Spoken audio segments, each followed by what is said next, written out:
You want to say hi? There's my doggy. Look, say hi. Look at my camera. Welcome, episode 42. What's going on? Welcome to the home front this evening. I will give everyone a few minutes. Make sure you say hello so I can give you a shout out. Hey, Valentine, how are you? Tonight we're going to talk about the things that could go wrong while under contract. He's saying hi this evening. Look. Hello. He decided to jump on. You're about to crash. Long, long day. Sorry to hear that. I'm exhausted too. But be sure to hit the like button, hit the love button. Let me know that you're on. Please engage, ask questions if I can help you. I'd love to answer any questions. What's going on, Michael? Thanks for joining. So we'll go ahead and get started, and be sure to share this out because you never know who needs this information. There's a couple things I want to list for you guys. Once you get under contract, when you're writing an offer for a house, there are things that could go wrong.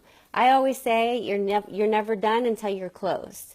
And you have a period of time, usually between 30 and 45 days, where you are under contract, and you have to, as the agent, it's my responsibility to make sure that I get you guys to closing. So the first thing that I do when we get under contract is I write down all the dates for the contingencies. Usually we have a finance contingency, we have a home appraisal or home inspection, and an appraisal contingency.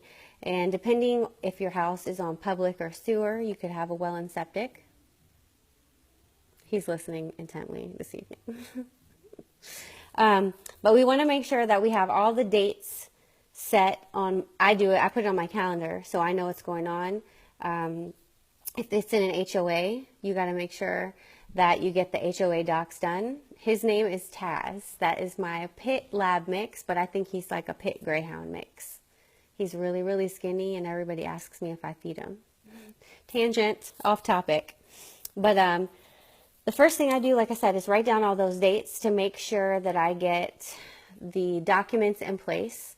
I get the contract over to the title company because it's important to make sure we get all the requests that are going to come in for paperwork out and spread all that contract documentation out to everybody.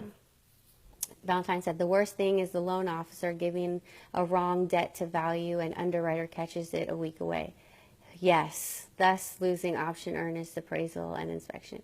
That is horrible. And that's why, for me, I like to know, if I'm representing the buyer, I like to know who the loan officer is. I would prefer to work with my loan officer that I know how they work, that I can get in contact with them, and I know that are very responsive. Michael says, I have 14 properties in Florida and 20 in the Northwest Indiana, one commercial property that has been empty for 8 years. How do I get a tenant? We'll have to come back to that. I want to stick to my topic, but I will definitely take note of your question, and maybe I can answer that in a private message because that's a lot. But we'll get back to that one for you. So we could possibly, the first thing is you could have a delayed closing. When you're under contract, you have to have all your documentation in place. You have to have all contingencies met. You have to have all of any title issues that could come up. Everything that could possibly cause a delay has to be resolved, and I like to address those contingencies right away. I don't like to wait until the last day. I like to get them moving. Great advice, use realtors loan officer. Yeah, and we'll get back to the loan officer thing. I'm going to take a note for that one, and give you more explanation on why. And then getting a tenant. I tend to go off focus. A second thing that could come in as an issue is your appraisal could come in under value, which is a really big deal because the appraisal is basically what the bank's estimate of your house is worth. And if that comes in lower than the sales price, then you have a real problem. You have two options. Either the seller comes down on the price or the buyer comes up with the money. It depends on the situation. Maybe they can meet in the middle. Most of the time that I've seen, the seller will usually come down on the price because they're not going to be able to sell it to anybody. Unless you have a unique situation, which I have run into, where the buyer or the seller had a backup cash offer, and they told us that when the appraisal came in low. So we either had to come up with the money or we had to let it go. But fortunately, we were able to negotiate. They both came in. The buyer was able to bring half of it, and the seller came down on half of it. So it ended up being good overall, but those type of situations are definitely rare where you have a cash backup offer. But usually the seller will come down on the price. So it's good to know that you do have options, and at that point you can walk away. Got to property leaking water. Not sure. Are you saying that you had a property leaking water, Valentine? Number 3, one of the issues that could come up is being inflexible during negotiations. Now, I always tell my client that I'm working with, whatever your goal is, if you're the seller or you're the buyer, how badly either do you want this house, or are you truly trying to sell it? And if you really, really want the house, then be flexible. I'm going to work for you as your agent. I'm going to talk to the other agent and get your issues resolved. And obviously I'm going to try and get the best thing done for you. But at the same time, you have to be flexible. It is a deal, and there are two people in the deal. There's the buyer and the seller. So try and be flexible. Try and understand that your agent is working in your behalf or on your behalf to try and get you the best terms. I'm trying to find, there was one thing I wanted to bring up, but I had it.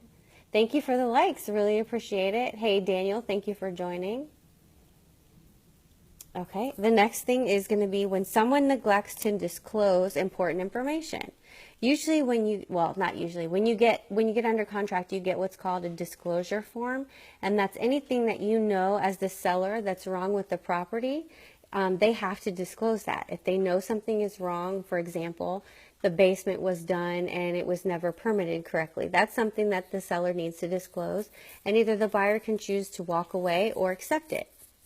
I've actually had a situation like that, and the buyer accepted it. It was no big deal. But things like that come up that was not known prior to going under contract and was not disclosed can be a major issue. Some of the examples that were listed in this article I read were holes in the wall, foundation issues, problem with obtaining documents, or unexpected information.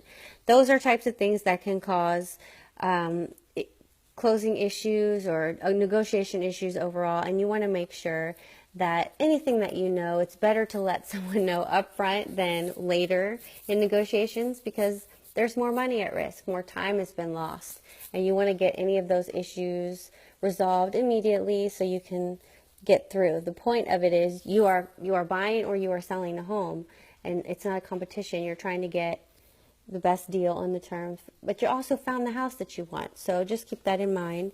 Be flexible. Don't be a stickler. I actually have had some pretty interesting negotiations, I would say, where people were just dead set. They were not going to budge, and we actually had a deal almost fall through over a very little bit of money, but it ended up working out.